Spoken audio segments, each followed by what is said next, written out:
On a special Labor Day edition of Locked On Grizzlies, Jaren Jackson Jr. has some labor to do, some work to put in on the glass. 6 straight quarters of FIBA basketball action without Jaren Jackson Jr. registering a single rebound.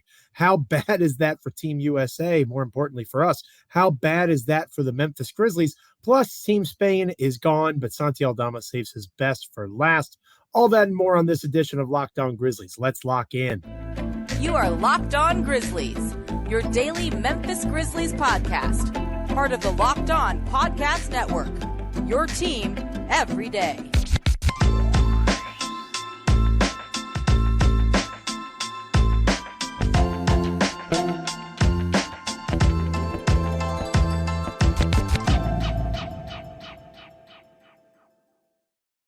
Welcome to this episode of Locked On Grizzlies. I am your host, Joe Mullinax, flying solo on this portion of the podcast, this Labor Day edition of the show. Thank you guys so much for hanging out with me. DeMichael Cole will be back with us next time we're together here on these podcast and YouTube waves. But until then, you've got me here on this Labor Day. And today's episode of Locked On Grizzlies is brought to you by Birddogs. Go to birddogs.com/LockedOnNBA or enter the promo code LockedOnNBA for a free water bottle with any purchase. You won't want to take your Birddogs off, we promise you.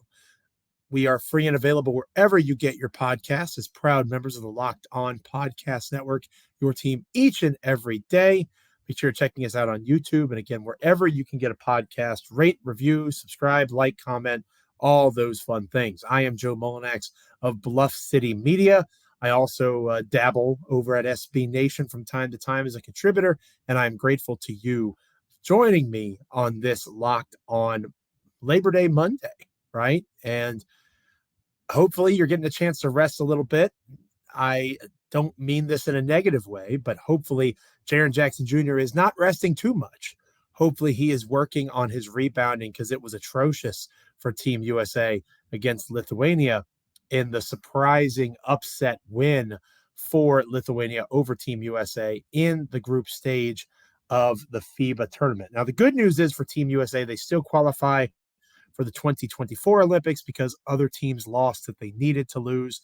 The good news is Team USA still advances to the quarterfinals, taking on, I believe it is Italy, the next time Team USA takes the floor. So still everything that they want in front of them in terms of winning the tournament is there.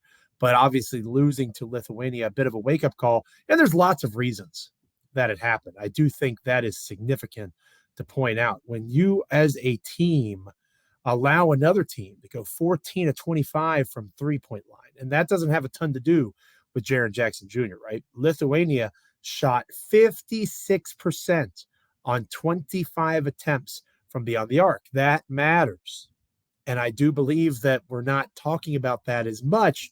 So much spotlight gets shined or shown on Jaren Jackson Jr., and understandably so, because again, here is a guy, one rebound, misspoke a moment ago, one rebound in the last 6 or so quarters of FIBA basketball play.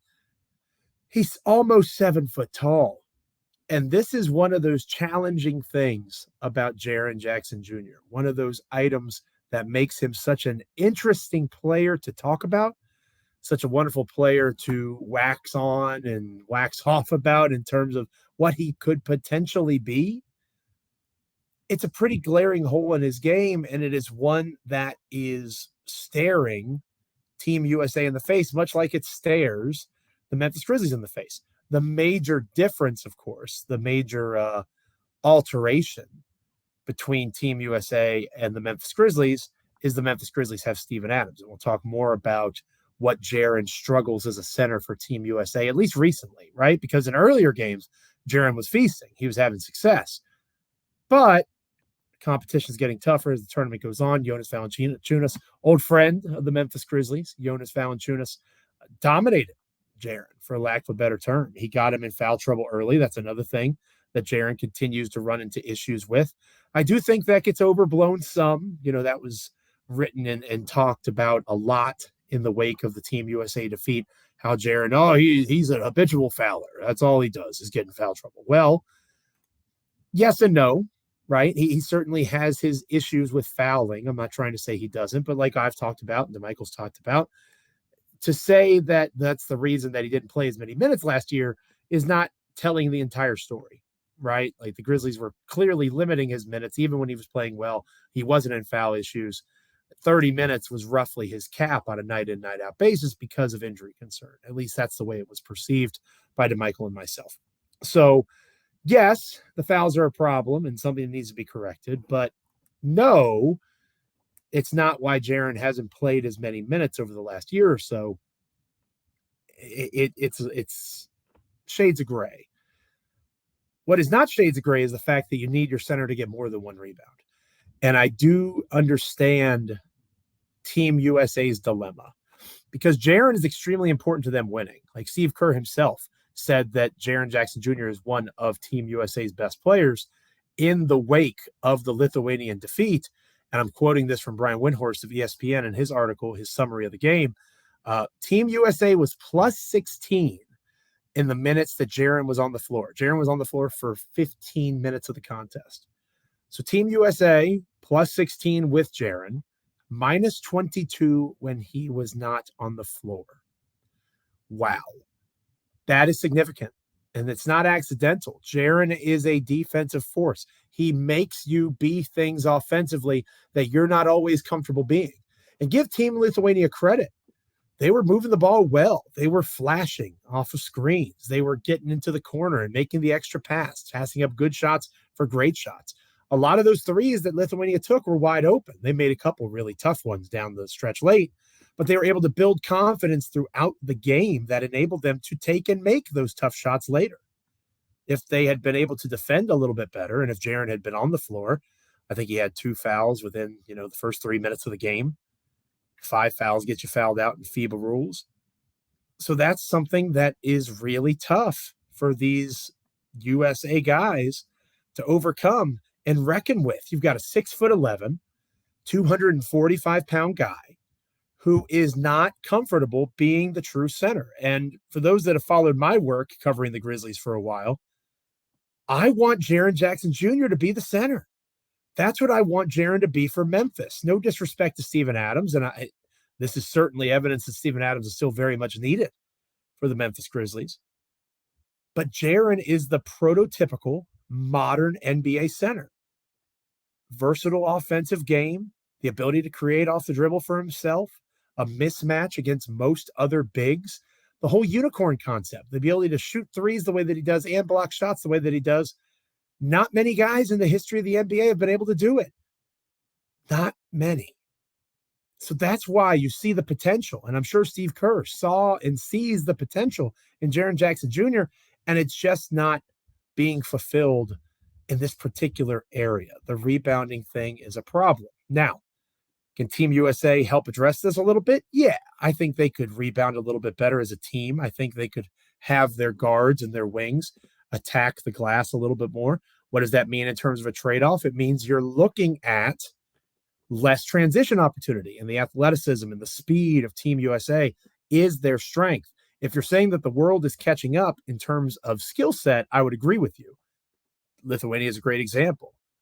They were able to break the press consistently when the game was on the line. They had excellent ball handlers. They had the ability to convert free throws and keep the USA at arm's length. They are skilled basketball players, but they just don't have the level of athleticism that Team USA does. It's one of the reasons that Anthony Edwards, who does seem primed for a pretty big season coming up for the Minnesota Timberwolves, 35 points. Massive contribution offensively. He cannot be defended consistently by most teams in this field. Canada maybe would disagree, and we'll talk more about them towards the end of the show. But when you look at that starting lineup, maybe Josh Hart comes out. Maybe Josh Hart comes out and you put in a Walker Kessler, you put in a Bobby Portis, you put in another traditional big. Because right now, when you look at Team USA starting lineup, Jalen Brunson, Jaren Jackson Jr., Anthony Edwards, Josh Hart, Mikal Bridges, who's the 4? Who's the 4? Is it Josh Hart? And if the answer is Josh Hart, that's probably not a good enough answer when you're playing against a team with the size of a Lithuania. Obviously, Josh Hart is a good basketball player. Pay him the respect he deserves. But If Jaren is one of your best and you want Jaren to be comfortable in this moment, you probably need to go away from Josh Hart as a starter and insert someone that enables Jaren to play off from that 5 spot more to get into a rhythm. And then maybe as the game goes on, you give him a chance to play the center once he's found his groove. And it's harder for a team to pick on him the way that Lithuania did in the early stages of their victory, over Team USA. What does all of this mean for the Grizzlies, right? This is Locked On Grizzlies, not Locked On Team USA. So Jaren's struggling at the 5 right now. How will that impact Memphis as their season begins here in the next few weeks? We'll talk about that next here on Locked On Grizzlies. But first, this episode of Locked On Grizzlies is brought to you by Birddogs. And I know DeMichael tells you all the time how much he loves his Birddogs. They are extremely comfortable and extremely exciting. They make you look good. They really do a wonderful job showing off those legs. They fit better than regular shorts. They have anti-stink sweat wicking fabric. So if it's hot out there as summer comes to a close, you're playing golf or whatever the case might be, you're out at a cookout, it really is a strong showing for you rocking those Birddogs. Go to birddogs.com/LockedOnXXX or enter the promo code LockedOnXXX at checkout for a free Birddogs water bottle with your order. That's birddogs.com/LockedOnNBA. Locked On NBA, not Locked On XXX, forgive me, for a free water bottle at checkout. You won't want to take your Birddogs off, we promise you. Okay, one more time, that is birddogs.com/LockedOnNBA. Enter the promo code LockedOnNBA. That's birddogs.com/LockedOnNBA. When we come back here on Locked On Grizzlies, we will discuss how this all impacts Memphis, and if it does at all. Talk about that next. Stay with us here on Locked On Grizzlies. Welcome back to Locked On Grizzlies. I am your host, Joe Mullinax, welcoming you back. Grateful for you being back on this episode of Locked On Grizzlies, again, sponsored by Birddogs. I want to shout them out one more time, birddogs.com/LockedOnNBA. Enter the promo code LockedOnNBA at checkout for a free Birddogs water bottle with your order. That's birddogs.com/LockedOnNBA for that free water bottle. Really, really interesting basketball being played by Team USA, going small, leaning into their athleticism, and they sure are athletic. Jalen Brunson, Mikal Bridges, Josh Hart, Anthony Edwards, Jaren Jackson Jr. as your 5. That is a pretty stout starting lineup in terms of the ability to run and get out and have pace. But against a team like Lithuania, if they're able to control that pace, match your athleticism with basketball skill, the ability to shoot the 3, the great equalizer, as it was for Lithuania in their big win over the Americans, you got to be able to do other things. And Team USA was not able to. Jaren in foul trouble and Jaren struggling on the glass. Again, just 1 rebound in 15 minutes of play.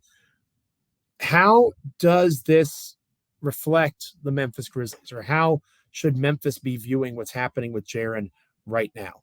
To be honest with you, I don't think it really changes much at all because of Steven Adams, right? Steven Adams physically exists. Xavier Tillman physically exists. And because those two guys, especially Adams, are in the fold, you don't have to worry about Team USA's problems. Now, would you like to see Jaren Jackson Jr. have a little more success? Absolutely. And he, again, did play well earlier in the tournament, but that was against lower competition. Lithuania has Jonas Valanciunas, who, while he may be their only true NBA player on their roster, and obviously Team USA is all NBA players on their roster, while it just may be Jonas, he has the skill set to give a guy like Jaren fits. He is a skilled, physical big. And Jaren, while skilled, is not physical, or at least not to the level of Jonas, not consistently. There were times where they forced Jonas into an offensive foul, Jaren did, through the way that he was playing defense, but it was too few and far between, and it was Jaren oftentimes making the mistake in terms of fouling as opposed to Jonas Valanciunas. So Valanciunas was able to get Jaren off the floor, and as I mentioned earlier in the show, that stat from Brian Windhorst, Team USA plus 16 when Jaren was on the floor, minus 22 when he wasn't. That's a pretty drastic swing. They have to find ways to keep him on the floor, and as I mentioned earlier, maybe they take a page out of the Grizzlies playbook and start a Walker Kessler, start a Bobby Portis Jr., get a little more size and allow for Jaren to be, for Team USA, what he is with Memphis.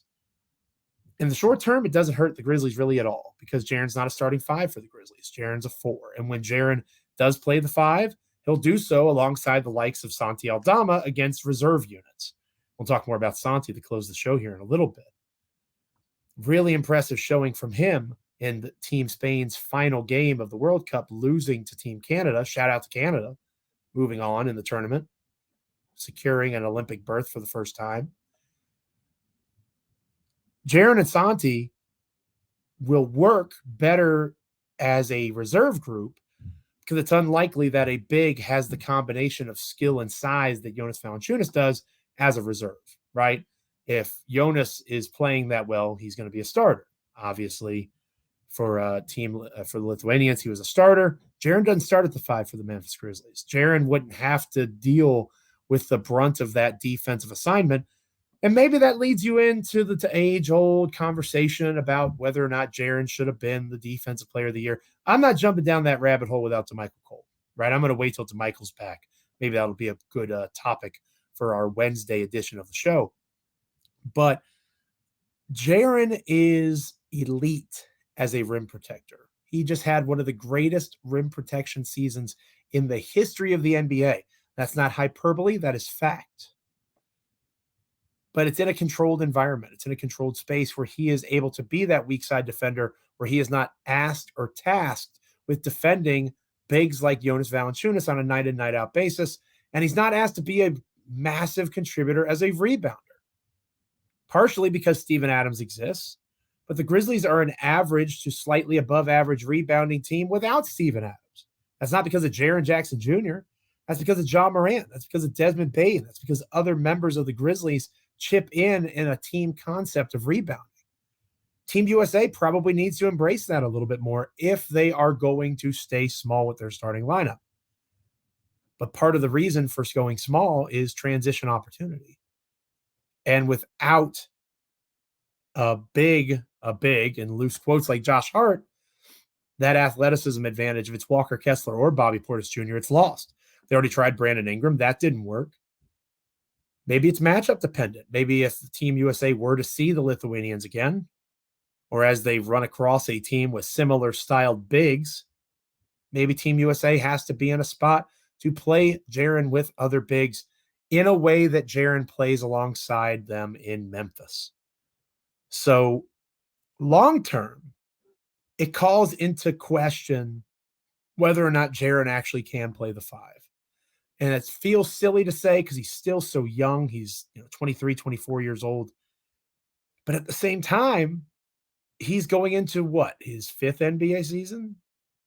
He's been around the league for a while. 5th or 6th NBA year is coming up right now. And we're still having these conversations that we had about Jaren back 3 or 4 years ago. Why isn't he a better rebounder? Maybe he's just not that good at it. Maybe if we're going to give credit to the Dennis Rodmans and Steven Adams and Jonas Valanciunas of the world, guys that are really good to elite rebounders, maybe we have to acknowledge that some guys just don't have that timing. They don't have that skill set. Maybe that's not Jaren's game. And if that's the case, he could probably never be a full-time 5 or a majority of the time 5 because there has to be some level of rebounding at that position. No matter how positionless you want basketball to get. Sorry, friend of the show, Parker Fleming. No matter how positionless you want the game to get, you still need size. You still need somebody that's able to use their body to create space between their opponent and the rim to get rebounds. Rebounding is a significant part of the game. I've always said that. I've always believed that. I just may disagree with how you might want to get to that end. I'm a supporter of the team rebounding concept, bodies being thrown at the basket. It does sacrifice transition opportunity, which is something the Team USA clearly wants to do. So they're at a crossroads with that. If you want to keep that transition stuff, but you want to be better at rebounding, you might need to bench Jaren Jackson Jr. And that's something that the Memphis Grizzlies would never do or very unlikely do, especially when Jaren's healthy, because they have Steven Adams. Be thankful for that. I know I am. Even though I want Jaren to be the long-term 5, he's very clearly not ready for that. These last couple of games have proven that even more to me. I want them to let him sink or swim, and that's one of the beauties of this FIBA tournament, right? He's getting the chance to sink or swim right now as we speak. And he's sinking at the moment. Can he bounce back? Of course. Jaren's a talented guy. He's going to work hard. But it's not looking good at the 5 right now. Thankfully for the Memphis Grizzlies, that's not that important in this moment. When we come back here on Locked On Grizzlies, we'll finish out the show tipping our cap to Santi Aldama, who his team Spain is out of the tournament thanks to a defeat at the hands of Team Canada with Dylan Brooks, but he looked pretty good in that defeat. Again, a reason to be optimistic on this Labor Day edition of Locked On Grizzlies. Stay with us. Welcome back to Locked On Grizzlies. I am Joe Mullinax, flying solo on this episode of the show. DeMichael Cole not with me today. He will be with me later on in the week as we get the month of September fully underway. I know DeMichael did an episode this past Friday. Wonderful show. Hopefully you checked it out. You know, Exhibit 10, rights for Memphis Hustle kinds of guys. Those are important signings too, right? We cover the entire organization here at Locked On Grizzlies. And, you know, I loved listening to that show. Hopefully you did too. And hopefully you'll be back when DeMichael and I are back together for the first time in a little bit on Wednesday's edition of the podcast. We've been talking about Jaren Jackson Jr. struggling for Team USA as the center. Obviously, that's less than ideal if you're someone like me and you see Jaren as a long-term answer at the 5 beyond Steven Adams.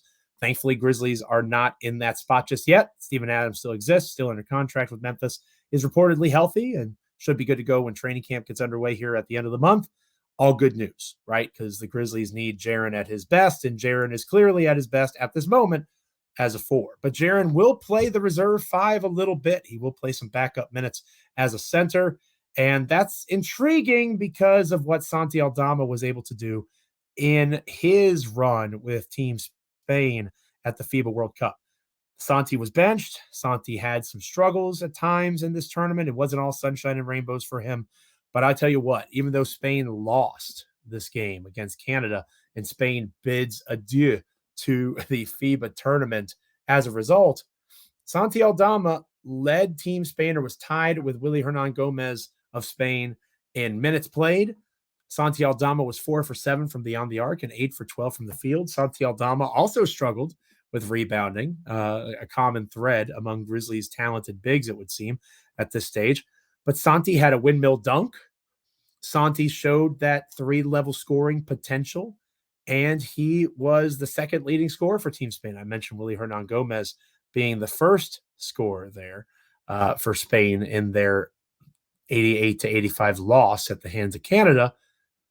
But Santi really shined, and it was really cool to see him. Again, even though they lost, I'm sure Team Spain would rather be defending their championship as opposed to heading home a few days earlier than they would have liked. But at the same time, you have a young player like Santi Aldama who is now in a clear position to be the next wave of talent for Team Spain, and someone who can do so many things offensively at his size is attractive, not just in international basketball, but obviously to his NBA team as well. The Memphis Grizzlies had to love seeing Santi play off the dribble, build so much confidence as a scorer. They need him to be that as a bench player.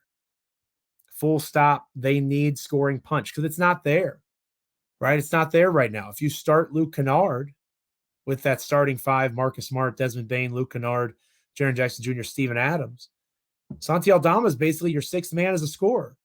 Ja returns. Luke probably goes to the bench, and he's your second kind of guy as a wing player, matching up with Santi as the big. So you have a little bit more scoring off of the bench. But the first 25 games, you need someone like Santi Aldama to come off the bench and be willing and able to score the basketball in bunches. That is important. And I think that you see the beginnings of that development at the FIBA level.